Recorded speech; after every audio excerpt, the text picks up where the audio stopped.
So what your biggest competitor is probably not your real other vendor. It's status quo. Welcome back to Revenue Remix Roundtable, where I bring in experts to discuss current trends or challenges and give you the insights you need to grow. I'm Summer Paletti, your host and moderator and founder of Rise of Us, where I help founders and CEOs avoid wasting money, momentum, and reputation on growth strategies that fall flat. Welcome, Sean Parnell. He is StoryBrand and Blue Ocean certified. He thinks clear positioning and messaging still win, and if you find the right uncontested space and communicate clearly, buyers can come to you.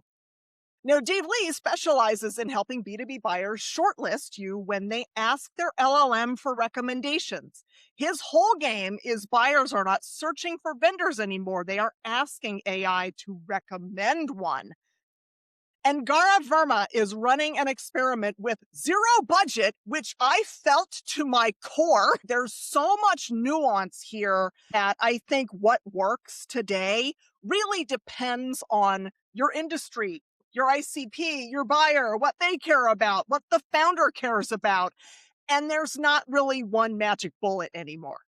So I'm going to bring them all together to discuss what's actually working today, right? So, Sean, I want to start with you.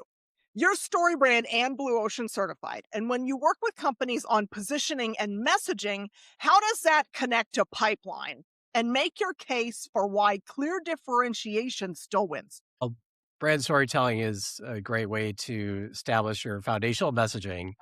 And however people are getting to your site, it's critical for converting visitors into leads. So, and of course, the brand storytelling process really starts with viewing your prospective clients or customers as the hero of their story and your opportunities to work with them as the guide. What we see is really good for SEO, as well as just in the buyer's journey, mid and bottom funnel content. And what AI really loves, case studies, comparisons, guides that aren't gated, vertical market pages if you are vertically market specific, or if you're horizontally specific. One, what's going to solve my problem? Second is who's best to solve it. And you're absolutely right. We like to use Otterly.ai to monitor search prompts. And in damn near every keyword we upload, the cluster of search prompts, there's always who's the best, who's near me if it's a service provider, who's the best for any provider or manufacturer. That's always a top search from what we've seen lately. Yeah. So I'm going to translate that to what it meant to me, because Sean and I met on a project a long time ago. I'm going to stop saying however many years because it makes me sound old. But the magic for me as the sales leader in the room is that when Sean and his team came in, because of that brand story approach, the marketing wasn't fluff anymore. It wasn't features and benefits. It wasn't fluff. And it brought people in. It was a meaningful change. So that stuff works. Let me hear from Dave. So you're focused on getting companies shortlisted when buyers ask their LLM for recommendations, or to Sean's point, who's the best. What is broken about traditional inbound from your perspective, and what are buyers doing instead? Yeah, so this is what we were talking a little bit about earlier about it kind of being the wild, wild west. We're in the middle of a historical moment, I think, for marketing. Things are just changing so rapidly. So I'm not saying traditional inbound marketing is dead. What I am saying is that it's less effective. It's less reliable as a lead gen machine than it was 10, 15 years ago. I would posit that what's happening is a more fundamental change in buyer behavior. So if you think of that inbound marketing funnel, here's what's actually happening. The first 3 steps, keyword research, blog creation, rank on Google, that's all agency stuff. The buyer's job starts when they Google something and they get the search results page. They got to look at a bunch of blue links, spend calories, spend energy, figure out, well, which one do I click on? Well, they probably click on a couple. Then they go to your website, and what do? They read.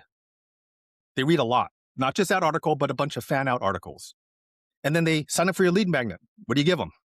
More stuff to read. And then they're in your email nurturing campaign. What do they have to do now? Read even more stuff. There is such a burden placed on the buyer to do all this reading and manual research to answer one simple question. Should I buy from you? right? So what happens now with AI is that buyers can have long, complex conversations with AI, describe who they are, what problem they're trying to solve, what they're looking for a vendor, and then guess what happens? They don't have to worry about keywords. The AI engine does that. They don't have to worry about what blue links to click. AI does that. They don't have to read the website because AI does that. It synthesizes all the information and then presents it back to the user in a summarized format. Mm-hmm. That is what's changed about buyer behavior. I'm lazy. I would much rather have AI do all that manual research and go give me back a result than for me to spend hours reading all these articles to answer that one question of, should I buy from you? Mm-hmm. So that's why inbound is becoming less reliable in terms of delivering like consistent at scale, high quality leads, is because they're not visiting your site. They're not signing up for that email anymore, right? They're not getting this nurturing email campaign. That's why inbound is not as effective as it was 10 or 15 years ago, is because buyers are not using AI as a search engine. They're using AI as a research assistant. They are using it differently. So I want to hear from Gaurav, but I'm gonna add my own little nuggets. Yes, I'm lazy too. Notebook LM reads for me because, like, no. But I think the asterisk there is if you're doing traditional demand gen from like pre 2018, it's not going to work like it used to, because if your lead magnet has your best stuff, it's gated, then AI can't get at that. So you're hiding it from your best potential buyer. And I'm always the one here who will knock the sales folks in the room, because anybody who's in sales listening, it's your fault that buyers do this. Nobody wants to be bugged by a salesperson. So like over the last 10 years or so, maybe even more, maybe it's been 20, I don't know. Like more and more of the buying journey gets done before they're willing to talk to a salesperson. So we're seeing more of that. And my theory, and I want to hear from Gaurav, is that inbound still works, but it's not the volume play that it once was. And that when you finally get somebody to sign up for a demo or sign up for more information, they're coming very well informed. They're way later in the buying journey. So I think the volume is lower, but the quality might be higher, and the length to like get a deal done is probably shorter. So Garth, you're actually running it, content and outbound with no budget like I am. So I want to talk, it's your turn. Tell us what's up. Yeah, so I do agree with kind of everything what you guys all said, to be honest. A lot has changed, David, as you were mentioning. And so for us, what is working is I think you have to build authority on the topic. Look, AI or no AI, the point is, all things equal, when search or AI looks at, like 1,000 vendors in the world, how would they want to rank them? I think they would rank them on authority, right? And do these guys really know what they're talking about? So eventually, yes, I think it all comes down to the topical authority. And newsflash, it is still not dead. It is still very much alive and kicking and thriving. So with the limited budget that we had, we've tried to create as much relevant content on it, on, for example, data migrations. You want to go from Informatica to Microsoft Fabric. You want to go from Alteryx to Fabric, blah, blah, blah, so many paths. We have done we have taken a multi-channel approach towards content. So be it YouTube, be it Instagram, be it LinkedIn, obviously website, emails, webinars, etc. So events, we just went to FabCon, Microsoft, like a big event in Atlanta. And there, even though we were a pretty small company, people knew us already for the data migration guys. And so that is a big validation for us, that, hey, it's actually still working. Customer reviews on G2, Trustpilot, Azure Marketplace. You have to like press releases, you have to take a holistic view as such, right? Of course, talk about all the right things, the customer focus, all that's great. But I think there's still a lot of room on the inbound side. And we are kind of just scratched the surface, because there's still so many topics we haven't talked about. We are constantly looking at competitors. What are they talking about? You can learn a lot, about the space. You can discover so many more topics just by looking at what they're talking about, what kind of websites are linking to them, right? And so this space is, I would say, ever exciting and always evolving. And with AI, you have this ability to do more and more interesting analysis. It's only limited by your intellectual curiosity and, of course, your token credits. Okay, so I want to bring this full circle and come back to Sean. You've done StoryBrand for me for multiple different companies. I believe in it. It works. If we're thinking about a new future where maybe the buyer, they don't hit your website, like how much does that stuff still matter? Well, if they're just learning on a subject, we have seen for our legacy clients have been with us for 5, 10 plus years. We have seen organic declines pretty much across the board because it used to be volume of content really helped you rank. So that is definitely on the decline, especially the top of funnel content. Google AI has cannibalized the bejesus out of that. So it's definitely some industries are leading with, how people are trying to find answers. Some are lagging, which you would expect. So it's not across the board. So good old fashioned SEO and inbound can really still work for janitorial companies, although it's incredibly competitive being commoditized service. Then always, if you've been in a real niche, just having a couple of pages might be all you need to get a really good ranking Hmm. and strong authority from Hmm. AI. So really depends the competitive nature, of your industry and where your industry is on that adoption curve. Yes, I'm glad you said that because the adoption curve kind of follows what we saw when all the software went into the cloud 10, 20 years ago. And these industries are following the same kind of adoption curve. So that makes sense. Let's see. So I have a thought, and this is where I'm going to go off script as it happens. Why do I even bother? I think that a brand story treatment of the website and whatever content is out there, I kind of think it matters more now than it used to. Because if your buyer is having like a conversation with their AI, they talk to it like you would talk to a human, be that good or bad. And it's what matters is that they're using their own conversational language and they're not using jargon. They're not using marketing speak. And so if your content, if you're out where, if your public content has like their real words in it, is it like more likely that you get found because you're not using jargon speak? Like the voice of the customer, right? Like I think that matters a lot, Yeah. Sean. Yeah. I mean, more experienced Yeah. users might use some of that jargon, but that's a good point because we've seen leads for like we got a lead from Claude this week that was looking for somebody. It's a heavy haul transportation company. And they found us on Claude, I think, because we've got a case study on a logistics provider, a trucking provider. So I think that it's matching the types of content, but I would just say it's good to, if you ever use jargon, always define it and try not to speak in acronyms and all that. Cause you're right. People are more conversational with it. And that is literally the voice of the customer. Yeah. So Gaurav, again, going off script, since you're actually doing it, what do you think about that? I think one of the things that we try to do is keep updating our FAQs on our website pretty Mm, like on a quarterly basis. And I think that's very relevant because the search profile keeps changing across the world, right? At any time. People are looking for different answers. So it's very important that on a specific topic, since the possibilities are also changing, right? We need to capture that in the FAQs. So I think that part is important. But coming back to the talking about the value proposition and what you do in a very easy to understand manner, I think that's very important because coming from a product marketing background myself, I realize that people just tend to make things very difficult to understand. Yeah, But it sounds so good. you want to make it easy for people to understand you. You want to make it easy for AI to understand you. Just go with mhm. that.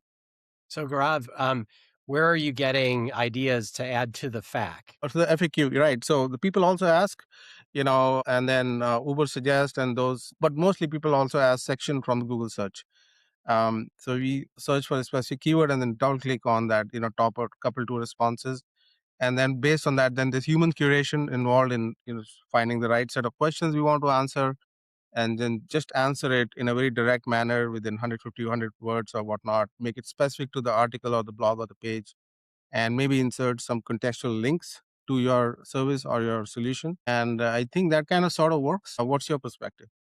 Well, are you monitoring LLM search prompts in like an Otterly or a Peak AI or one of those? Yeah, we do that too.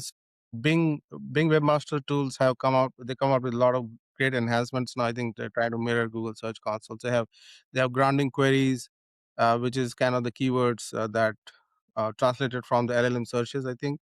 Yeah, so that's the GEO portion, which I think is also very, very important.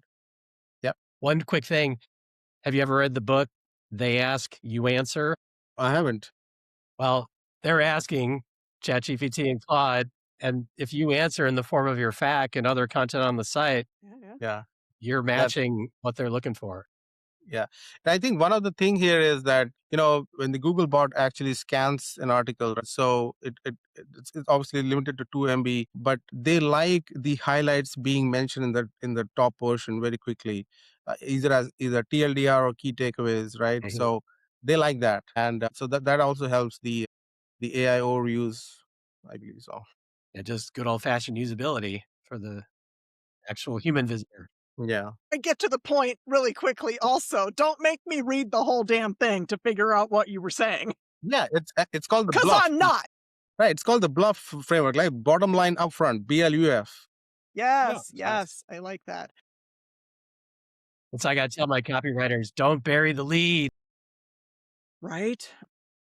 So we've talked a lot about some discoverability. Sean, I want to talk a little bit about Blue Ocean. Maybe it's in my brain because you taught me about it recently. That finding uncontested market space. And then, so Dave, as you're helping companies make the shortlist, that uncontested space, that adjacent market, like, do these complement each other? Do they not? Like, how's shortlisting work if you're like trying to carve out a new space?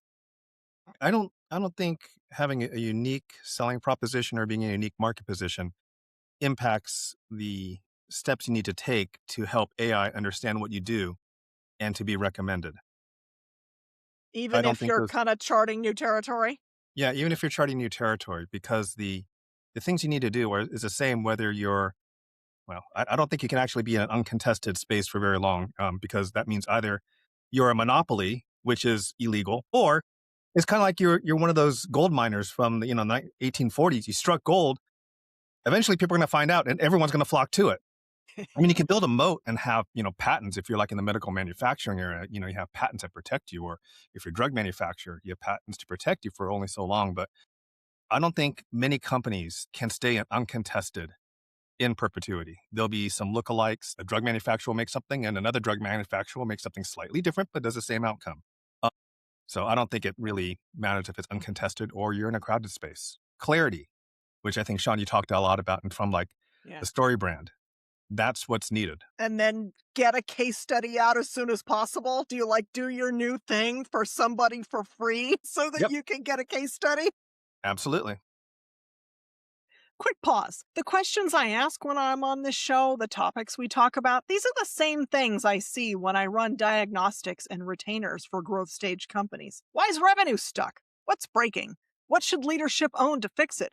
What should you do most importantly now? What should you do, but it's less urgent and you can do it later? Most leaders think they need more leads, more pipeline, maybe even another salesperson. But the real issue is usually revenue architecture. Sales, marketing, customer success, and partnerships, they're all drifting apart or they're not systemized. This is what my diagnostic uncovers, and it's custom to your business. I don't bring the same deck to every company. Growth is way too nuanced for that. If you've been listening to the show and thinking, I'm not sure what's costing us revenue, I'm not sure exactly what to do, that is what my diagnostic is for. DM me on LinkedIn if that might be useful to you. All right, back to the conversation. Well, if you're doing a good job at articulating the problems you're solving, you're going to attract people that you're not targeting who have those problems.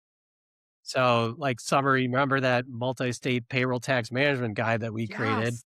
So we found in Google Search Console numerous iterations of this search term. And this was years ago. But then we thought, oh, well, there must be some industry standard guide here that people are referring to. And there wasn't.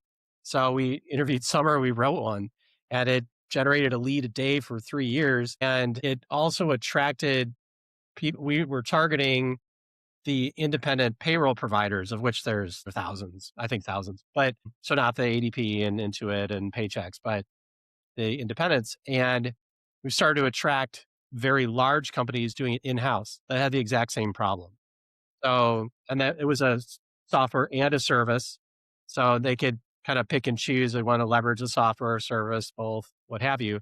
And we see that in markets where, if you're putting out there those problems and you're good at connecting those dots, there in Blue Ocean, there's three different kind of, lighter to darker blue and uncontested. You're right, David. Maybe not for long, but maybe for a while because you're the one that Oh, discovers yeah. need. And so we find that the first level are people just unhappy with pretty much all of the other alternatives they've discovered. And they really need something new, to come in. It was kind of like, well, why does a different approach work? How does that work? Mhm. What's the social proof that it does work? And then they could be convinced that, okay, somebody's figured it out. And then there are some that have no idea you exist Mhm. and Yeah. that you could solve their problem. But if they're using ChatGPT, how do I solve this problem? And they start getting answers like, I've never heard of that. That can start to draw people in that you never realized that they existed or they knew you existed, and ChatGPT is, putting it together. So it all Mhm. comes down to content, but not the fluff content. So Gotcha. content for content's sake, no way. And now with ChatGPT and the others, you could produce, an enormous amount of content. Yeah, too much It slop. doesn't, it's not going to have much value because it's not original thinking. Yeah. Yes. Oh my God. We do not have time to talk about slop at scale.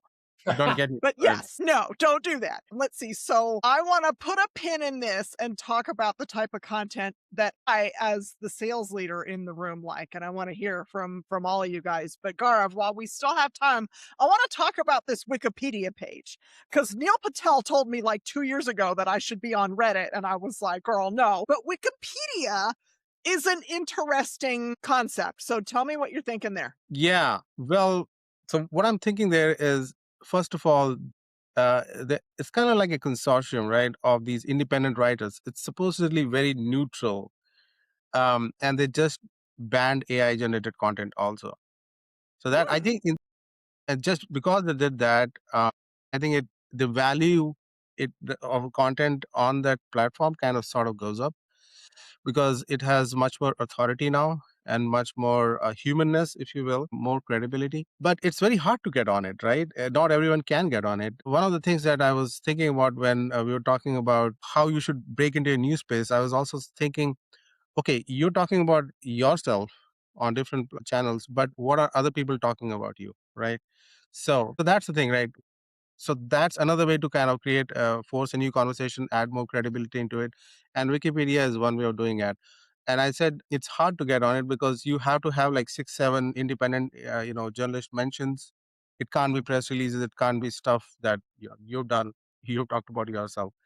And so when it takes a lot of organic effort, like real product market fit, traction, market traction, etc., to get there, you Hmm. also need a good PR firm, I think, but and a lot of dollars, but you need to have like real substance behind you. So once you get that, I think you're good, because see, the beauty about inbound is a dollar spent on inbound will probably fetch you so many leads down the road for next few years if you do it right and you maintain it, and add more content or surrounding forces to it. However, for outbound, if you that's one touch point to one prospect, and that person is going to forget about it after that. So I think a dollar is much better spent on inbound and a lot of other surrounding activities to build a stable, sustainable brand. So I think that's like a defensible moat. And of course, after that, you can keep doing outbound, those kind of things as Okay, now I want a Wikipedia page because it's hard to get one. So I'll put that on well. my 2027 goal. Let's see. How can I DIY some PR I'm thinking about that. Okay.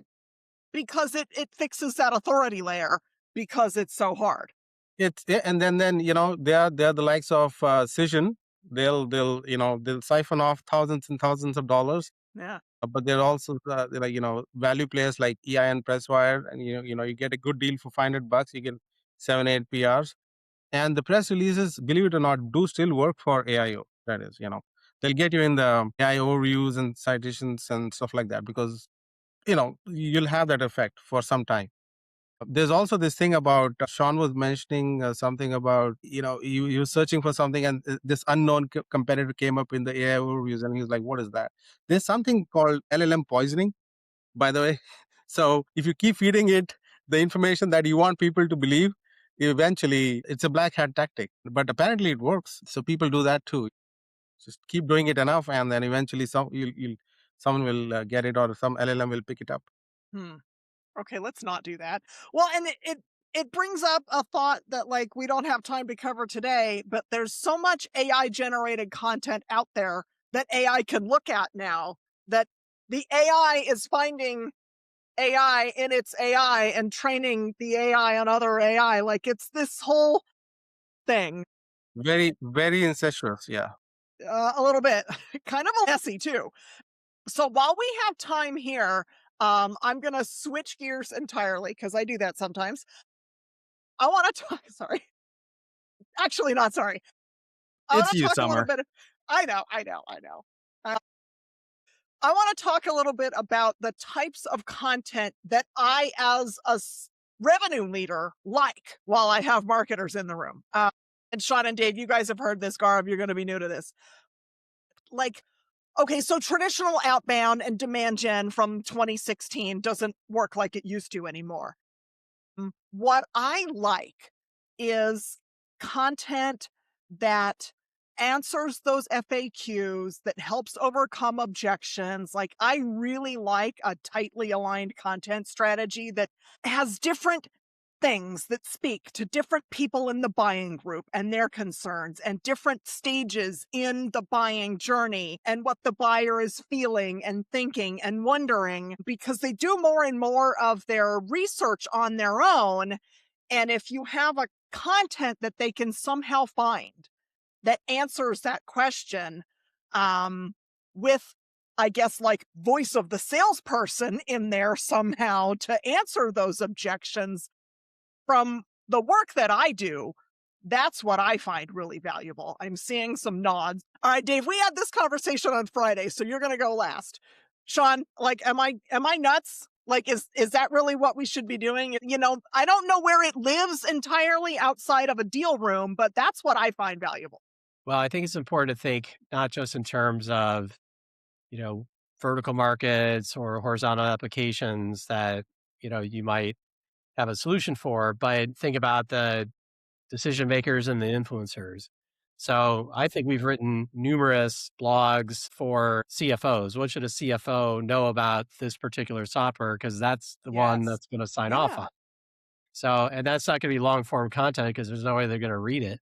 But what do they need to know? So I think some looking at who's involved. There's the top funnel, kind of what is it? How does it work? General stuff. Mid funnel is more specific. Bottom funnel, really drilling down. So mid bottom funnel can be, well, what is the CFO or other, influencers or the decision maker that you never speak to? What do they need Mm. to know about it? And maybe there's some comparison stuff, case study stuff. So I think it is really important to know you may not need a blog for every person involved. Like if it's enterprise software, everybody in the whole organization, but who are the key people and where do the problems occur? Like when the CFO Mhm. goes, what the hell is this? Why do we need that? We have this person doing that right now.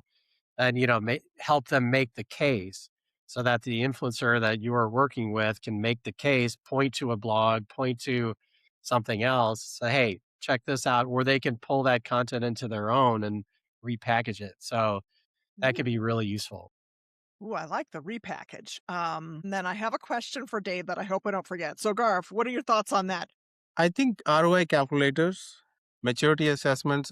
One of the things that I saw working well when I was at ServiceMax, which got gobbled up by PTC later on, was the cost of doing nothing campaign. So, Yes. right? So, what your biggest competitor is probably not your real other vendor, it's Mm-mm. status quo. Yes, that's exactly what I say. Right. So you want to get them out of the comfort zone and pretty much say that, okay, if you're sitting out on your behind doing nothing, this is exactly how much you're going to lose. Mr. CFO or Mr. CTO, CIO, they also have the purse now. So yeah, I think that kind of works. But definitely, I definitely agree with Sean.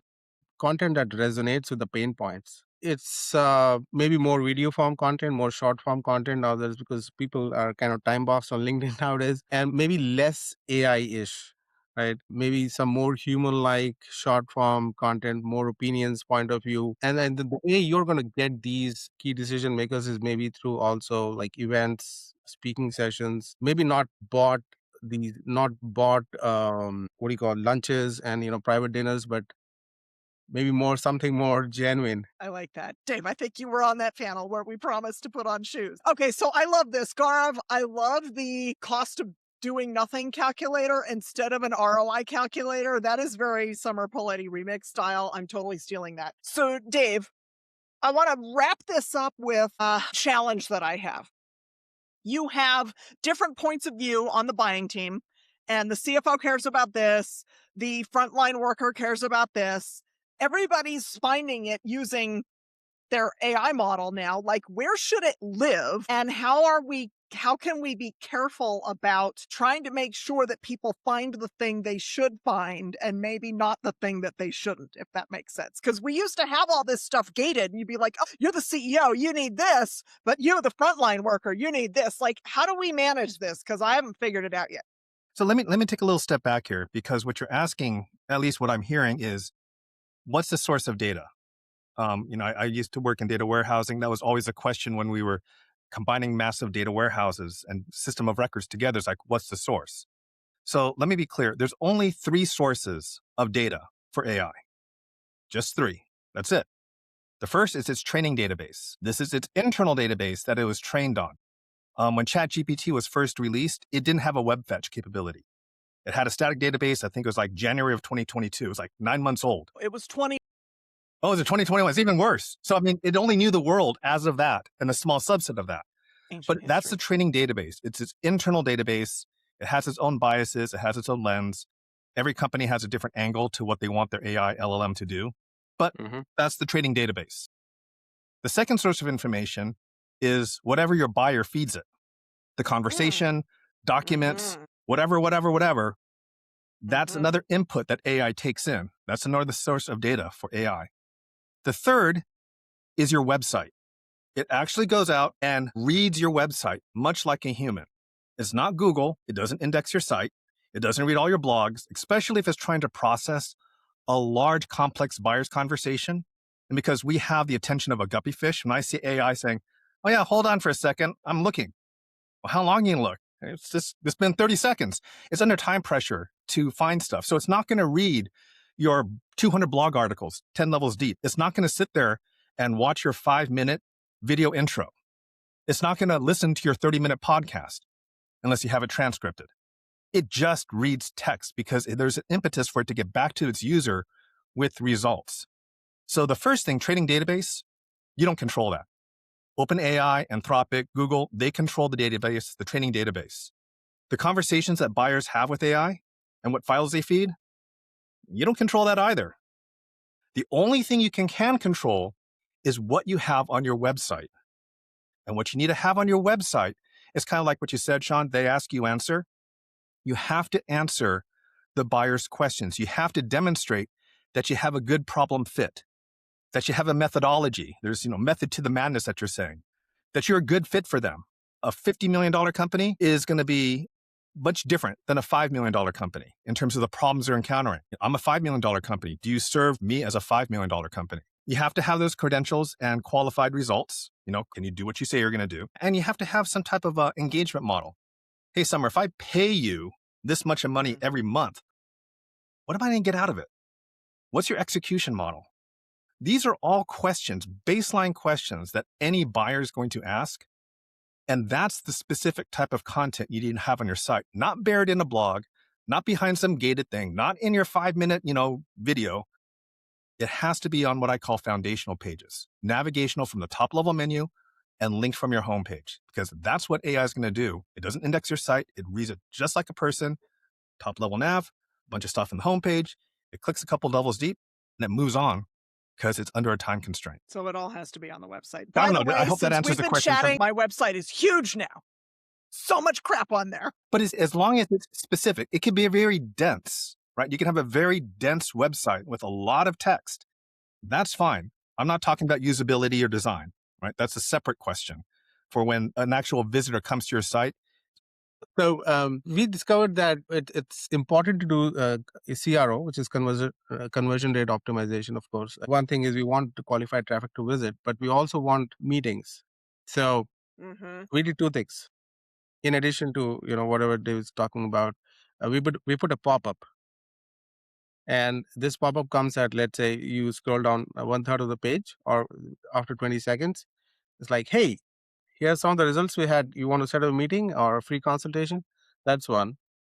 And I'm not talking about exit intent. I'm just talking about a general pop-up. That's one. The other is having at the top in the hero section on the service pages or the important pages, we have a form. And that form, I tell you, I kid you not, that has helped us a lot. Right? Interesting. So that's that. I think how you can actually get more meetings and how people are going to discover you. And we even put some boilerplate content. I need help with this, so that they don't even have to type it. For God's sakes, Yeah, I'm even thinking of putting like a voice, you can talk, and then you can actually put in record what their problem statement is and stuff like that. So I think small things like that also matter. People are going to find you, different personas are going to try to find you in different ways. The practitioners, they probably want some sort of a free trial. The thought leaders and the decision makers, they probably want things to bubble up from the practitioners or the middle level managers. So I think having more compelling demos, more comparisons, those will also help. And of course, more thought leadership. So I think you have to tackle the buying committee in kind of at different fronts, if you will. Yes. Oh my goodness. That is a topic for another day. Thank you, Sean, Dave, and Gaurav, for joining me and for sharing your insights. This is an evolving conversation. We barely scratched the surface. I'm going to wrap it up with what's working right now from my lens as a revenue leader who tightly aligns with marketing is knowing your buyer and what they care about. That is what works. Falls out of that conversation is going to be different for everybody. So I'm going to link all of you in the show notes. And for those of you joining in the gym or the car, I appreciate you too. And I will see you all next week.